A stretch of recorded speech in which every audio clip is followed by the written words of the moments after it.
Hello friend, आप सभी का स्वागत है मेरे यूट्यूब चैनल में। आज हम झारखंड का 5 चैप्टर प्राग ऐतिहासिक काल में झारखंड लेने जा रहे हैं।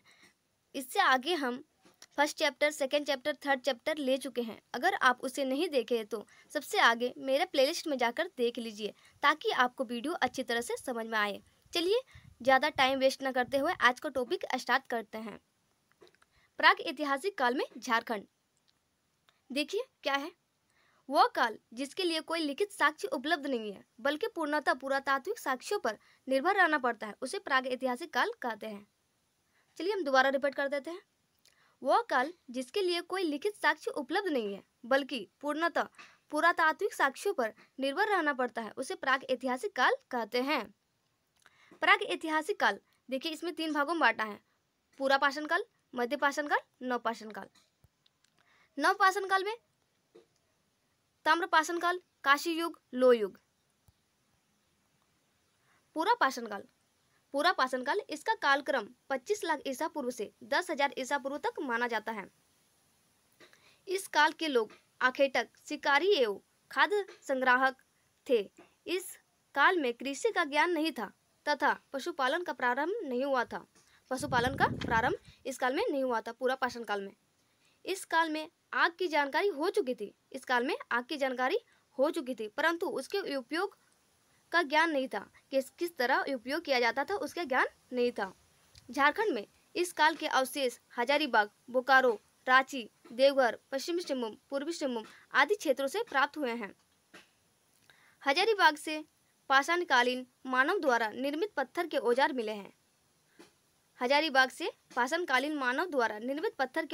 मिले हैं। मई 2016 में भारतीय पुरातत्व विभाग रांची सर्किल ने लगभग 10,000 वर्ष पुराने पूरा पाषाण काल अवशेष रांची, रामगढ़, सिमडेगा व पश्चिम सिंहभूम से खोजा है। देखिए सेकंड में मध्य पाषाण काल में देखिए इसका कालक्रम कितना है, 10,000 ईसा पूर्व से 4,000 ईसा पूर्व तक माना जाता है। 10,000 ईसा पूर्व से 4,000 ईसा पूर्व तक माना जाता है। इस काल में पशुपालन की शुरुआत हो चुकी थी। मध्य पाषाण काल में पशुपालन की शुरुआत हो चुकी थी। झारखंड में इस काल का अवशेष देखिए कहाँ का मिला है, दुमका, पलामू, धनबाद, रांची, पश्चिम सिंहभूम, पूर्वी सिंहभूम आदि क्षेत्रों में से प्राप्त हुए हैं। नवपाषाण काल देखिए, इसका कालक्रम 10,000 ईसा पूर्व से 1,000 ईसा पूर्व तक माना जाता है। कितना ईसा पूर्व से? 10,000 ईसा पूर्व से 1,000 ईसा पूर्व तक माना जाता है। इस काल में कृषि की शुरुआत हो चुकी थी। नवपाषाण काल में कृषि की शुरुआत हो चुकी थी। चलिए आगे देखते हैं। इस काल में आग के उपयोग तथा कुंभकारी का प्रारंभ हो चुका था। इस काल में आग के उपयोग तथा कुंभकारी का प्रारंभ हो चुका था। इस काल में कुम्हार का जखे का साक्ष्य मिला था। नवपाषाण काल में झारखंड में इस काल के अवशेष रांची, लोहरदगा, पश्चिमी सिंहभूम, पूर्वी सिंहभूम आदि क्षेत्रों से प्राप्त हुए हैं। छोटा नागपुर प्रदेश में इस काल के 12 हस्त कुठार पाए गए हैं। कितना? 12। ध्यान दीजिएगा। ताम्रपाषाण काल में देखिए इसका कालक्रम 4,000 ईसा पूर्व से 1,000 ईसा पूर्व तक माना जाता है। कितना? 4,000 ईसा पूर्व से 1,000 ईसा पूर्व तक माना जाता है। ताम्रपाषाण काल, इस काल में हड़प्पा पूर्व काल, हड़प्पा काल तथा हड़प्पा पश्चात काल तीनों से संबंधित है।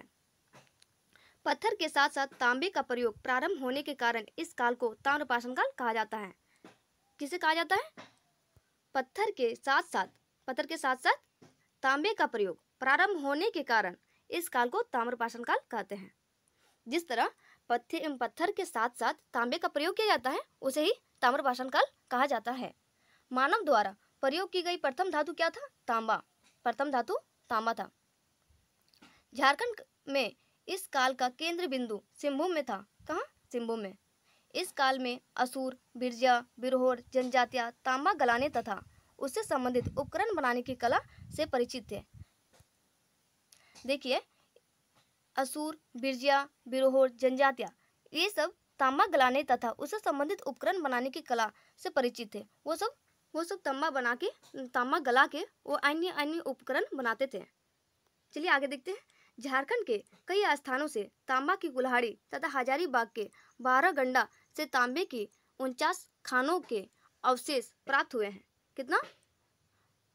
49 खानों के अवशेष प्राप्त हुए हैं। आगे देखते हैं। ताम्र, ताम्र मतलब तांबा का युग। देखिए इस युग में तांबा से निर्मित उपकरणों का प्रयोग प्रारंभ हुआ है। इस युग में तांबा से निर्मित उपकरणों का प्रयोग प्रारंभ हुआ है।